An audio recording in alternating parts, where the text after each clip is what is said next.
Screensavers, can you hold on? Screensavers, can you hold on? Screensavers, can you hold on, please? Screensavers, can you hold on? All right, you've been on hold long enough. We're now ready to take your calls and answer your tough tech questions live from the Tech TV studios in San Francisco. It's All Call Friday on the Screensavers.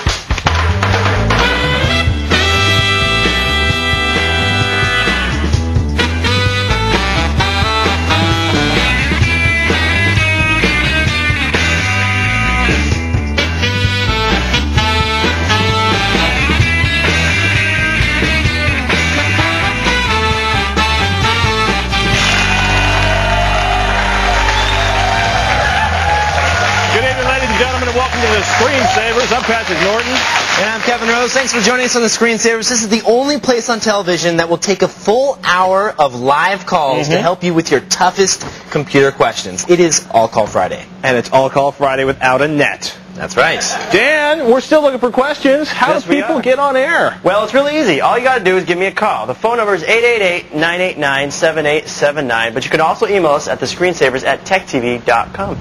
But also, our studio audience will be voting on who they think the best callers of the show was. So that winner will be announced at the end of this show. It's going to win a bag full of goodies, which Sarah has. Look at wow! Ooh. Yes. It's the Tech TV Sports Bag. I'll take that bag full of goodies. I'll tell you that much. Let's start off with the tech news that caught our eye today. Sarah has the first story. I do. I feel like I'm back in school again. Tax time is here, and April 15th is just around the corner. But did you remember to file your out-of-state sales taxes from online purchases? Maybe not. New sections on state returns are asking you to report unpaid sales taxes for items purchased out of state, including online transactions. California and New York, for the first time, have added tax lines to their returns, joining 17 states that have had it previously. Now, I just did my tax returns, and I didn't fill out anything like that. I was going to say, go look again. I just skipped over that line. I think people were talking about like tax cut. They're like, yeah, I can ask that question in tax cut for others tax software for the states. They don't remember it, but the whole idea is like, can you imagine? You basically have to go through every credit card receipt or think of like, wait, I bought Twinkies on my way to Wendover for the Boar race, and there was 9 cents. And you have to figure out the tax for everything you might have bought. You have to do this for online purchases as well, then? And that's what's really interesting, is they're saying out-of-state purchases, including online purchases. So apparently the whole federal attempt to stop all taxes on internet sales. I was going to say, I have a hard enough time doing my taxes as it is. It's like, this is I don't need this extra line asking me what kind of online purchases I made. Well, it's interesting. There's an 18 cents per gallon sales tax on gas. Well, I guess it's, if I used 9 gallons in Nevada and 9 gallons in California, do I owe 9 gallons times 18 cents? Could we have some help here? Patrick Norton making life easier for everyone. You confused the entire audience. I didn't come up with the idea of adding. That's right. This is not my responsibility. I'm just pointing out this is a scary little line that's been added in New York, California, and apparently in 17 other states. So I'm just going to skip it for now, and we'll worry about that next year. Yeah, I mean, the tax idea isn't new. Normally you're supposed to file a form separately. Right. You know what I mean? And it's like, but it's interesting if they've moved it into your state return.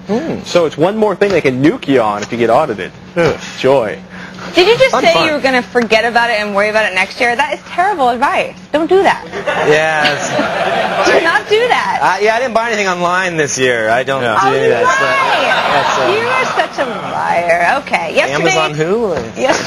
Yesterday, moving on. Yesterday we mentioned that homeless hacker Adrian Lamo was back in court for his sentencing hearing. Well, today we have an update for you.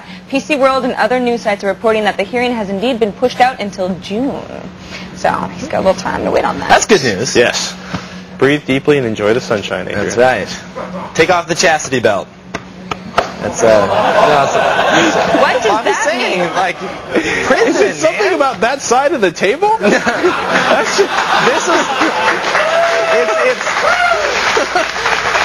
I get that whole Leo feeling when I'm standing over here, and it's, he makes those kinds of... I'd say take a keto or karate. That's what I'd idea. Let's just draw a line in the show right there. Thank you, Sarah, so much for the lovely news. Take off the chastity belt. John joins us on the phone from Castro Valley, California. Hey, John. Hello. How's it going? Hey, Kevin. Love the new intro. Oh, cool. Yeah. Excellent. We like it too. We're very excited. And the people in the intro are actually all on the show. Yeah. Good matchup. You know what? Let's just get straight to a tech question before I get serious. Call number 1. How can we help you? I got a question. I got 2 new of the Raptor, the Western Digital 10,000 RPM drives. I want to set them up. I got a Asus P800 Deluxe motherboard, and I want to put them in RAID 0. That's awesome. And yeah, right now I already have a 80 gigabyte serial ATA Seagate one, and I want to know if I can transfer the information after onto that RAID, or do I have to reinstall? Did you get the 33 gig ones, or like the 74-ish gig ones? 36. Okay, I see what you're doing. So you're just going to stripe it across the 2 discs? Yes. Yeah. Okay. Well, I'll be honest with you.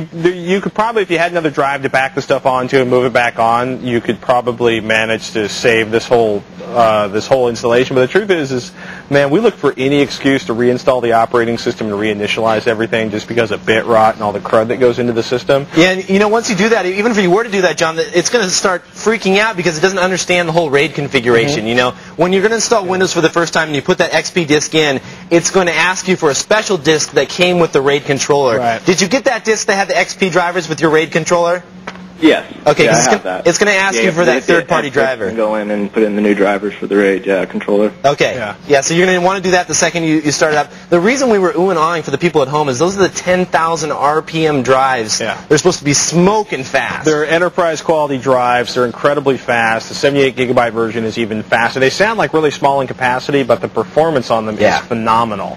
Actually, Leo immediately went out and bought, as soon as he saw the numbers on them, went out and bought one for his XP system and one for his OS X system. I wish we could do that. Next 3 weeks, spent the next 3 weeks just talking about how much faster everything launched when he brought it out of the file. Were you worried about? Did you just have a special configuration that you wanted to like ghost and store on a separate drive and then re-image, or did you just want to sort of drag and drop everything onto the new drives, John? Just like the data, like all my AAC files from iTunes and stuff that are already on that Seagate drive. If I go and I hook that one up, because on the board it has, you can plug in 2 drives, and then I have a separate controller that's PCI that I'll be able to put the 80 gig back on. Will I be able to pull that information off with that OS being on the 80 gig too? You know, in theory, you should be able to, but in reality, whenever I've moved an installed operating system and put it in another place and then reinstalled, had XP on another place in the operating system, things have gone horribly and desperately wrong for me.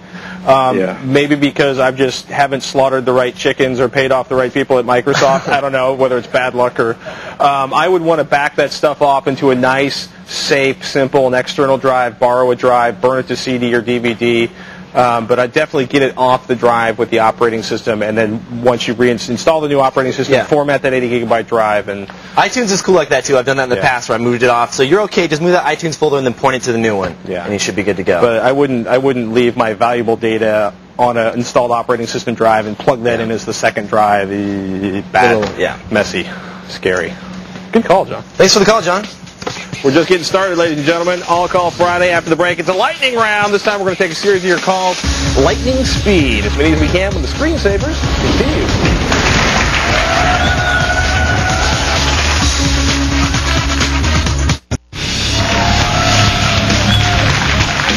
Welcome back. Time now for the lightning round. We're going to see how many questions.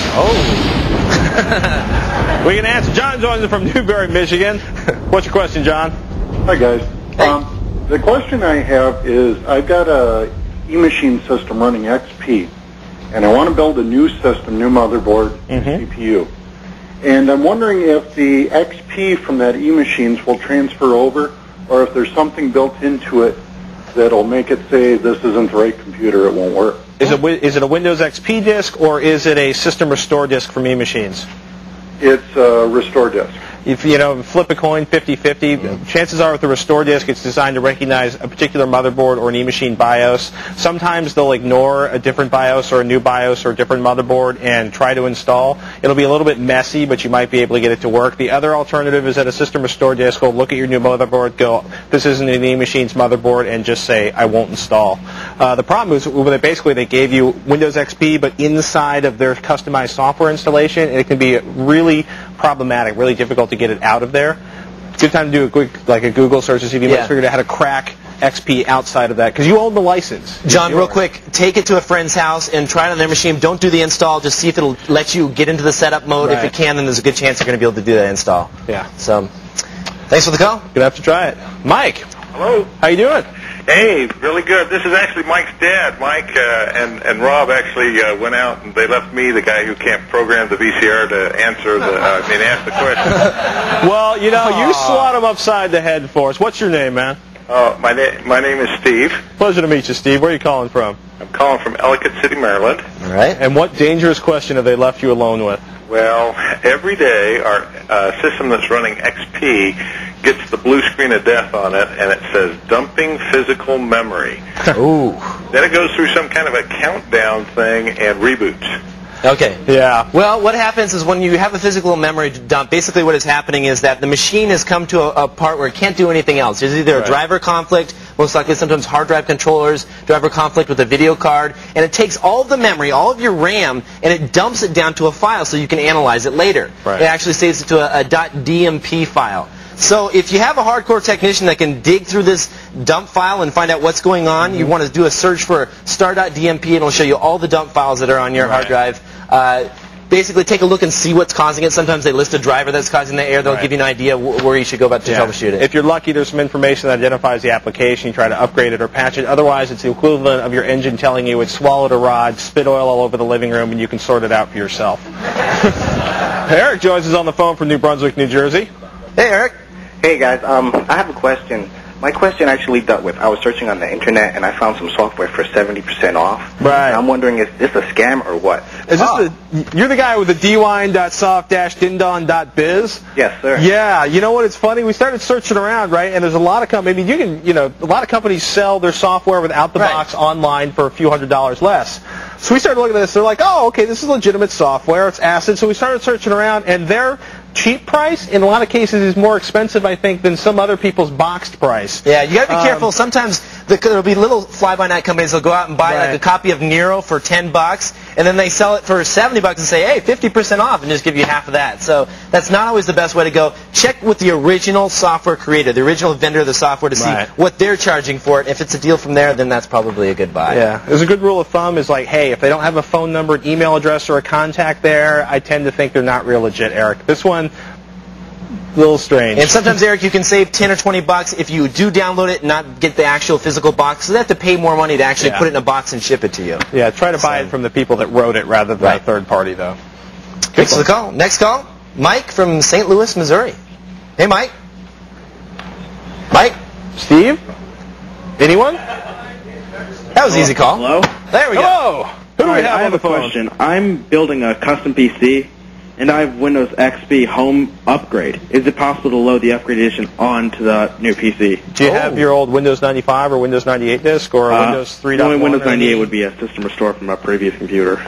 It should work. Have you tried putting the disk in when it asks for the original upgrade disk? No, I haven't tried this yet. Okay. What it's going to do, right, basically you're going to start, it's going to boot, it's going to recognize the hard drive, and at some point it's going to say, Wait a second. It's going to say, wait a second, I need the original disk. I'm just an upgrade. I can't do a full version. And it's going to list off like NT 4.0, NT 3.5, Windows 2000, Windows 98. And if you insert one of those original installation disks, it's a full version, it should let you update that copy. Basically install that upgrade version. All right. And that's the way to do it. Don't do the upgrade like with it already on your computer. It's really nasty. We always recommend, especially going from a really old architecture, like a 98 and 95, to do a fresh, clean install. Maybe an upgrade from 2000, not a big deal. Same basic backbone there with the NT Core. So, do a fresh, clean install. That's the way to do it. And you know what? If you don't have that Windows 98 disk, go to a flea market and buy one off of somebody's pile of old software for $5. It's a nice way to save yourself $100 on an XP install. There you go. Thanks for the call. Still to come on All Call Friday, yet another lightning round of calls. And up next, learn how to skip commercials with your TiVo when the Screensavers continues.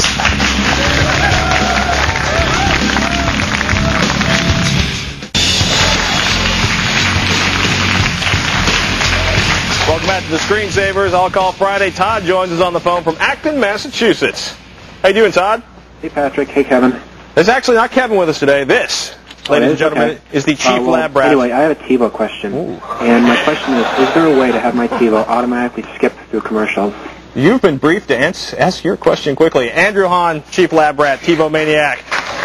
Tell the man what he wants to know. All right, well, there are so many different little hacks for TiVo. It's mind-boggling. It's really cool. You can do a lot of things. The most common that don't need a back door, which you would have to enable, that are really easy, are the select, play, select cheats or hacks or whatever you want to call them. Tweaks. The tweaks, right. Now, what I do with commercials, if a commercial comes on, it's super easy just to fly through it. You just go to something and you just hit fast forward, and then you stop when you see the commercial's done, and it has sort of a lag time and jumps back. But can you actually skip an entire commercial? You can skip, not entirely with one push of a button, but you can enable what's called 30-second skip. We like 30 seconds. Yes, and it's very easy to do. All you do is you do the select, play, select mode. You hit 3-0 and then hit select again. So you just kind of go. Just hit select. We got to point it at the thing first. It's kind of like a game sheet where you go like up, up, left, left, right, right, 7, but instead it's select, play, select, 3-0-3? Just 3-0, and it should be enabled now, so I can jump 30 seconds ahead by hitting the skip ahead button, which normally takes you to the end of the program. So I can just jump. This is Ellen, but I can jump 30 seconds at a time by just hitting that button, and bang, bang, bang, I'll go through stuff. And usually most commercials are 2 minutes, right? So a 2-minute commercial is usually just 3 or 4 button hits, and you're done, and you're back to your programming. Very cool. So basically, you can do 30 seconds. There's no way to actually get it to automatically know whether it's a minute or a 2-minute commercial break and avoid them completely. No, not at all. Yeah. Replay does do that, but it's not always accurate. It's about 80% accurate. We've looked at the replay before, and I like it, but the problem with a lot of the broadcasters now, what they do is they try to really kind of screw up the lengths of time with commercials, and they basically try to cheat TiVo so that you can't use the TiVo that well, and replay as well. So they'll do a cold open, and it won't be much different. Like West Wing is a good example of that. Really quiet, and it comes in, you don't know it's there, and you miss like 2 or 3 minutes, so not so good. Back to Acton in Massachusetts. Basically, 30-second skip, no complete commercial skip, even with a heavy-duty hack. We've got a whole ton of links on the select, play, select. Yep, TiVoCommunity.com is the best place, I think, to go. Thank you, Andrew. Sure. Ladies and gentlemen, good stuff. Over to Kevin with another caller. Yes, indeed. I'm here with Yoshi, the mod master. We're going to answer a call together. You want to answer the caller? Well, Frank's joining us from Jamestown, Ohio. Thanks for joining us, Frank. What's your question? Hey, Frank. All right, I have a little problem. My brother has some way of getting around. He doesn't have a user profile on my Windows XP. Okay. But yet he can get onto my computer anyway, but he doesn't use either of the ones that I have on there. Okay, so you have 2 accounts that are listed on there right now. Yes. And you know that you've reset the passwords for him. Yeah. But he's still getting on. Yeah, and he's not using either one of those. Interesting. What do you think, Yosh? He's got a hidden account on there somehow, or you could be using a nice little password cracking disk or a boot disk to get by it. Would be my the hidden account sounds better because when Windows XP comes up, I know that he hits Control Delete and brings up something. Ah, okay. And then he goes through and does it some other way. Okay, so what he's doing when he hits Control Delete is bypassing that nice little pretty graphical user login, and it's going to give you the option to type in a username and password. So he has another account on there that's not listed on that login screen. So you want to show him how to show all the accounts that are listed on the computer? Well, if you go into the control panel, you're going to go up to user accounts, and you'll see all the accounts here. We have unknown user here, that kind of thing. This is pretty much what you're going to see if you're going to change account. We go, oh, unknown user. Well, let's get rid of him. Delete files, delete everything, delete account. Yeah, have you gone into those options there? Yeah, I've gone under that. It just shows my 2, and it shows that my guest account's off. And that's your guest account is off. Do you have your computer turned on right now? Yeah, hold on just a second. I'll head up to it. I don't have that much time, but are you close to your computer? Yeah, I'm like right in the same room. I've got it on. All I got to do is I'm sitting right on the beginning screen with the 2 accounts on it. Okay. What are the 2 accounts you have on there? I've got mine and just one that I play with. They're the 2 accounts that are on there. Okay, I want you to do this. Go to your My Computer icon. You do this too, Yoshi, and right-click on it and choose Manage. And then once you select that, it should bring up a little different interface here, and there should be something that says Local User Accounts or User Accounts in here. Let's see here. There you go. Go into Users there. Let's see what's inside there. And you're going to see some user accounts that you wouldn't normally see in that control panel listing. You're going to see some .asp accounts. Is there another account in there that you don't recognize? Give me just 1 second. I'm booting in my Oh, no. All right, I'm going there. So going to my computer. Okay. Did you say left click on it? Right click and go Manage. Yeah, right click and choose Manage. This is great music. We should have Sarah dancing or something right now. I do not see manage on my computer. You don't see it when you right-click on my computer. You don't see manage. No, I've got Open Explorer open with search. Oh, manage. Got it. Never mind. Okay, there you go. Choose manage, and then tell them where it's at, Yosh. I can't really see on your Local screen. user would be right under System Tools, the third one down. Local users and groups, and then click on users. Yeah, do you see a list of users there? Take your time. Should be a list of about 5 or 6 accounts there. Actually, I don't see the thing that he said was on here. What do you mean it's not in the computer? There should be, real quick, you should see System Tools and then Event Viewer, and then a couple down you should see Local Users and Groups. Do you happen to see that? I do not see Local Users and Views. I got Event Viewer, Shared Folders, Performance Logs and Alerts, and Device Manager. Are you on Windows XP Home? Yes. Ah, okay. Should have asked that question a long time ago is what we should have done. Yes, we should have. Most likely what he's doing is logging into your administrator account, which is not shown in the control panel. Okay. You need to get in and change the administrator password. Yeah, we'll show you. We'll put links on how to get to this control panel up in our show notes, but it's a little different for Windows XP Home than it is Pro. But yeah, there is a hidden account that's not showing up, and that's how he's getting in. And once you lock that down, you'll be safe and secure. Until he comes in and cracks it using one of my dark tips. But that's another story altogether. Now, Sarah, thanks for the call, by the way. Sarah has a great little resource for you. Yes, I do. Want to watch your network traffic? Tweak Windows without the registry editor, perhaps? FTP for free? Of course you do. And these are such a few of Kevin and my picks for must-have PC applications. If you want to know more, just go to thescreensavers.com/show notes for links to download all of our picks on this lovely page. They're there and they're waiting for you. They don't go anywhere. Find out if you can dual boot an external USB hard drive. Can you? We have the answer. And after the break, it's time for another lightning round. We'll take a series of your calls, lightning speed, when the Screensavers continues.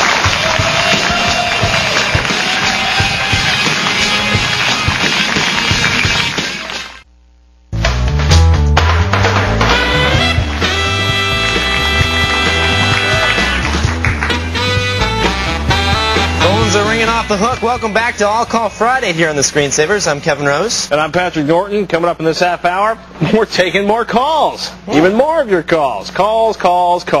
Even more calls. But now it's time for another lightning round. See, that was cool when I did that. You're good. This one's a little different. Each one of us is going to answer a call. And starting off, David joins us on the phone from Dix Hills, New York. What's your question, David? Hi. I wanted to know if you knew any reasonably cheap web hosting companies where I could maybe have a lot of picture space. Okay, I'll take this one. You've more than anybody else I know. Web hosting companies, what exactly are you looking to do? Just run a website that has a lot of pictures on it. There's a lot of pictures, nothing but images. Right. Okay, so you really don't care about any type of PHP or CGI access or anything like that? No. Okay, so he's just looking for a lot of bandwidth transfer. In this case, I like a couple different servers. One I really like is Pair.com. It's let me switch over here real quick. It is PAIR.com. And the reason I like it is just because they are all FreeBSD based. They're extremely solid when it comes to hosting. They have one of the best reputations for uptime, meaning that your site is not going to go down. Mm-hmm. And they host so many well-named sites. A lot of Unix-based sites. They host Tom'sHardware.com. I mean, just a whole array of different sites that are out there. Big name, but are they expensive or are they're they not too cost? much. You can actually start off with hosting plans are going to run you, if you go on a shared plan, they're going to start at around $5.95 per month, and that's just for hosting images and things like that. That's perfect for that's pretty cheap. The home user. Yeah, $5.95 is nothing. So that's all you need to do. Pair.com is a great resource. Another one I like, ReadySetConnect.com. They're good if you're doing message boards and things like that because they have full PHP and JSP and the whole gamut of things. So next call. Nathan joins us on the phone from Little Burn, Georgia. Hey, Nathan. Hey, what's your question? Yeah, I just want to know, like, the basic components that I need for a water cooling machine. That's a Yoshi question. That is a question for me. The kind of components you're going to need on a water cooling machine are pretty basic. You're going to need a radiator, which is the most essential way of cooling. You're going to need a pump of some sort, which would be this guy right here. And you're going to need water blocks for your CPU, for your chipset, and some sort of reservoir.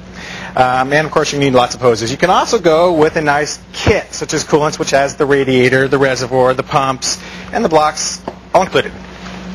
Okay. Okay. Anything else? No, that's all. Okay. What's the next call, guys? Cool. We have another caller on the line from Massachusetts, Reading, Massachusetts. Scott. Scott? Hey guys, how you doing? Good. Yourself? Oh, not too bad. How can we help you today, Scott? Well, I'm looking to set up a little internet hotspot in my local town, and looking for some authentication software so I can make sure that I know who the users are. Did you want to charge for this? Is it something you want to make a little money off of?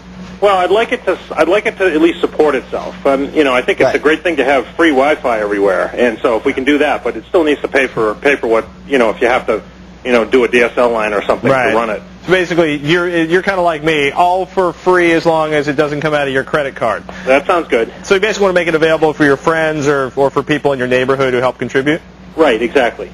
The easiest way to do it, in terms of authentication, you could just put a Wi-Fi, basically just create a Wi-Fi hotspot, a wireless access point, and only give access tied to MAC addresses and logins so that only a half dozen people, or however many people you choose have access to it. That's probably the best way. Go around, get a handful of MAC addresses from your friends, and then just put those into the system. If you want to charge, there was one that Sarah demoed a while back called LinSpot. LinSpot. It ran on OS X and used PayPal for authentication. So that's how you would actually have people pay for it. Much like a hotspot that you see when you go to airports and things of that nature, like a T-Mobile hotspot, it did the exact same thing. You would launch a web page, it would automatically bring up an interface for you. You would buy a day pass or a week pass. It's called LinSpot. I don't know if it runs on Linux. I know it for sure runs on OS X. Sounds like it runs on Linux. LinSpot. It's only OS X, Sarah says. Okay, only OS X.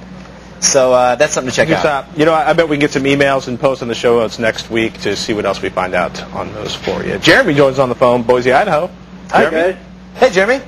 Yeah, I have a MSI K7N2 Delta motherboard running 512 megs of 200 megahertz DDR RAM. Okay. And I was wondering if I would see much performance increase if I went to 400 megahertz DDR RAM. You're running at like 200 megahertz now? Yes. In theory, you'll benchmark it, you'll see a difference, you'll go, this is a firm difference. In reality, is when you start firing up your applications, I don't think you're going to notice a thing. It's like benchmarkable difference. Yeah, benchmarkable difference that you'll notice in everyday use. I don't think so. I would wait until spend that money on rather than upgrading your RAM speed. I'd probably spend it on a new processor or double the amount of RAM you have. Probably be more useful to your speed. Yeah, 3-5%, not a big deal. Yeah. You're really going to see it. To be honest with you, sometimes 10-15% is hard to see. Yeah. 25, 30, 45%. You're not going to get that out of that memory upgrade. I was just thinking that sort of follows the double rule like you would have on the processor. Yeah, it's one of those, it's kind of a law of not so major returns. It sounds like a much bigger gain than I think it really is. Okay. Sorry about that, man. Even in dual channel mode? Dual channel mode, that's going to make a pretty healthy difference if you aren't running in dual channel mode. But that's a whole different line of conversation we can't get into right now. But it'll be a good one to talk about later on. Yeah, definitely. Dual channel. We need to do a memory primer. Ladies and gentlemen, stay where you are. More live calls coming up ahead when the Screensavers continues.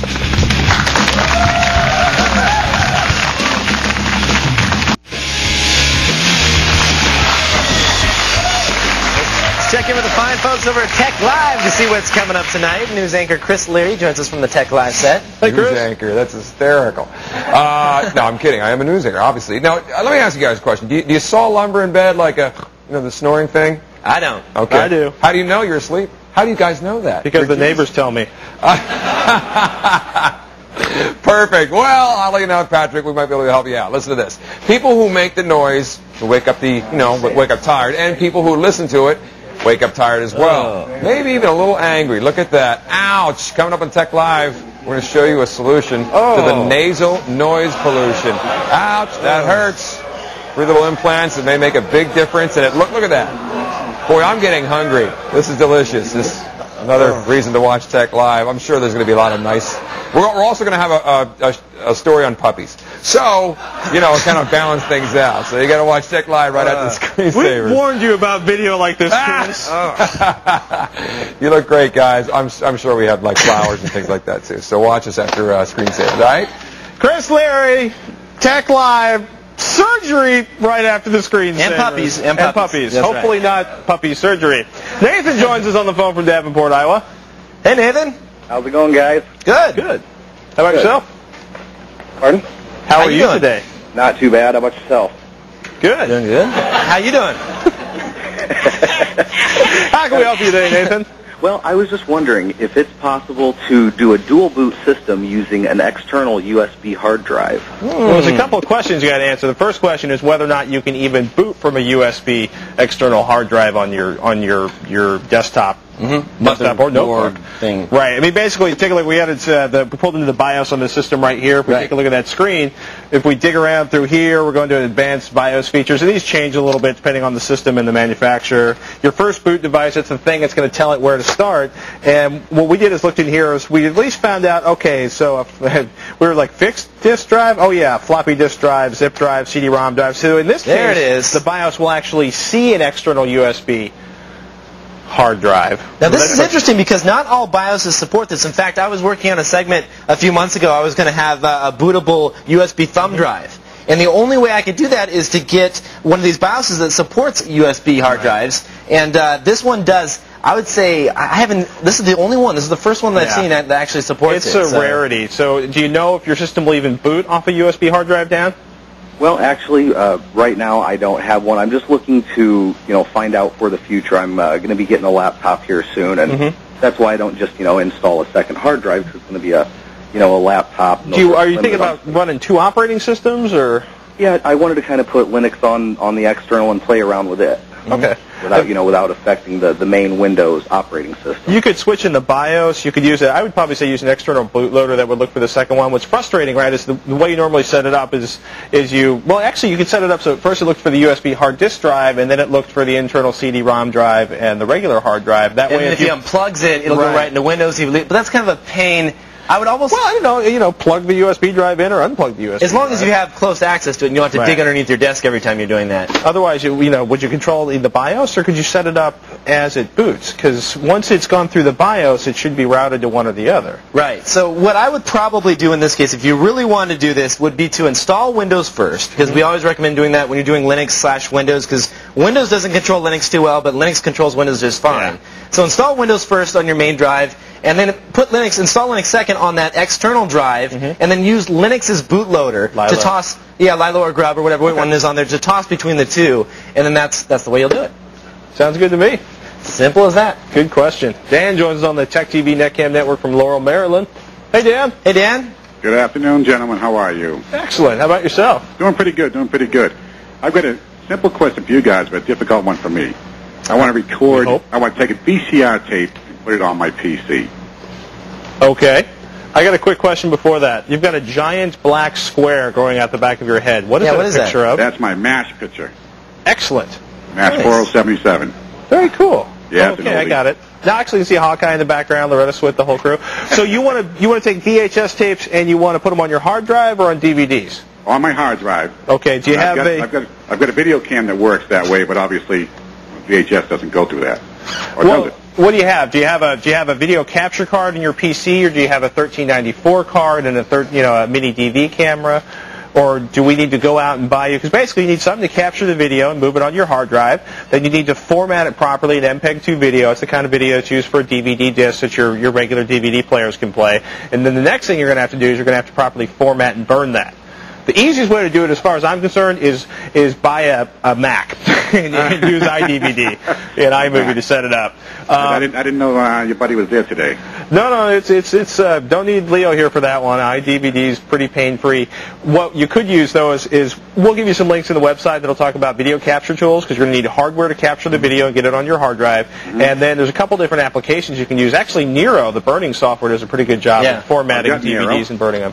You probably Nero 5.0 or 6.0? 5.0, I believe. You might want to check around, take a look at the listings on take a look at Robert Heron's review of Nero 6.0. He talks about the DVD burning abilities and some of the video capture tools in there. Probably worth an upgrade, and you know what? It's probably time for us to do a roundup of I was going to say video capture hardware. I actually did something like this not too long ago. I had a bunch of VHS tapes from some of my old skateboarding videos that I wanted to capture to my hard drive. And I used a product, I can't remember the name of it. It's a little... Dazzle? Dazzle, that's it. The Dazzle. The problem is, though, Dazzle actually got bought by Pinnacle, and Pinnacle doesn't sell that same model anymore. Pinnacle... That's no good. Sis... I had no idea Dazzle. Bought them out and shelved it today. Well, they got to still be selling the Dazzle capture card. Well, they sell a variation on it. So Pinnacle Systems, right, they pretty much have bought almost everything in terms of consumer video. So let's go to Consumer Home. We probably are going to scoot up before we get here, but we'll find a good capture tool for you. Yeah, do a search for Dazzle and see what you can find, because I was really happy with the Dazzle. It worked out great. Looks like they did keep the Dazzle name. They still have the Dazzle? Okay, yeah, great. Check out the Dazzle stuff. FireWire is better than USB. USB 2.0 is better than USB because you just get a better, cleaner capture. They're about $75 to $100 depending on the features that you want, and they work great. $75 to $200. Oh, they have higher-end ones now, but they were starting at $75 and going up. So it's good stuff, man. Yeah. Thanks for the call. Coming up after the break, find out the best solutions for transferring VHS to DVD. You already did that one. Well, we'll talk about more stuff after the messages. More live calls.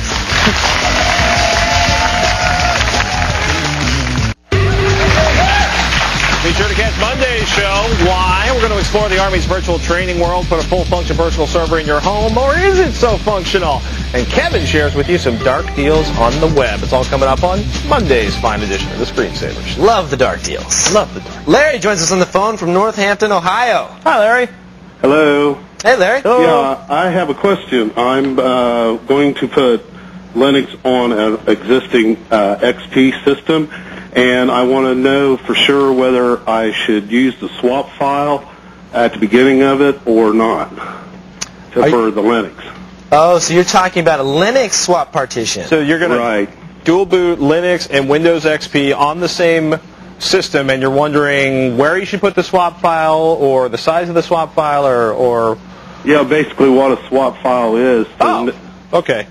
Well, let's start with the basics. A swap file, no matter what operating system you're talking with, basically you never have enough main system memory, never enough RAM in your computer. A swap file is basically it's like scratch paper for your main system memory in your processor. So anything it can't fit in main system memory, but it knows it's going to need really soon, it can sort of throw it out on that section of the hard drive called the swap file, the virtual memory. Yeah, there's in Linux it's a little different than it is in Windows. Windows actually keeps one file on the hard drive that is the swap file. In Linux there's a partition that's called the swap file that you actually set up. You're asking whether it should go before the main partition? Right, because I'm using Partition Magic. Right. And the question it asked was, should I put do I want a swap file before the Windows? Yeah, well, why they ask you is basically hard drive spins, right? Right. The closer you are to the center of the hard drive, basically, the faster the bits move underneath the head. So essentially, it means if the head moves less space to get to them, and the physical bits move faster underneath the head. So in theory, the stuff that's written on the middle of or the center of the disk is going to be getting to you faster than the stuff that's written on the outside edges of the disk. So the idea is that you can improve performance on your swap file by having it written as close to the center of the disk as possible. Yeah, I'm always, when I set up the partitions, I just did a Debian install the other day, I always create the swap file or the swap partition first, and then use the rest of the available space for my main partition in Debian, and it automatically sets it all up and writes the partitions to the drive. Sure, why not? I mean, it's not going to hurt anything. Create it as the first partition, and have fun. It's normally, they normally recommend about double the amount of RAM that you have as the size, and you should be good to go. Okay, Larry? Okay. Thanks a lot, guys. Good luck. Watch you every day. All right, thanks, Larry. Very much. Should we check in with Sarah? It's always great to see people trying out Linux for the first time. It's a good thing. Yes, let's check in with Sarah for a helpful tip. You ever wonder what the heck we actually do all day? So do I. And if you have, you're in luck because the web team has been secretly taking photos of us while we work. I kid you not. Go to thescreensavers.com/show notes for links to all of our candid pics. Patrick smiling, Kim frowning, Tim dying, and much, much more. There's also some video highlights of our tech horror stories and my first time co-hosting. Who put that on there? That was so hard and scary. Now stay where you are. Next up, we'll check our inbox, see what's on your mind, as if we don't already know. When the Screensavers continue.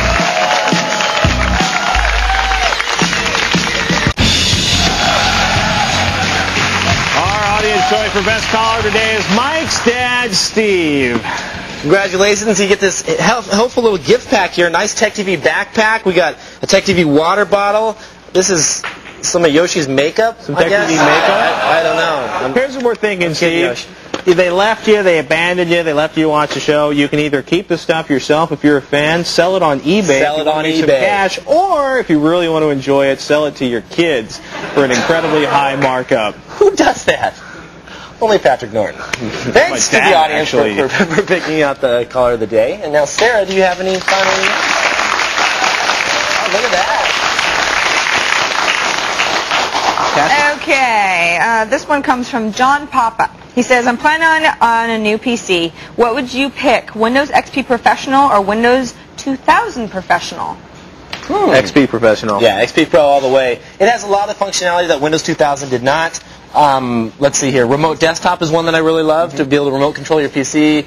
Great encryption for portable systems if you want to lock down your notebooks and stuff Windows like encrypted that. file system, yeah. What else was there? There's so many other things that they have there. It's got a much more attractive interface. Fisher-Price interface. Yeah, we like a lot that. of different stuff. You know what? It's you won't go particularly wrong with either one of them, but I think XP is a better choice at this point. Definitely.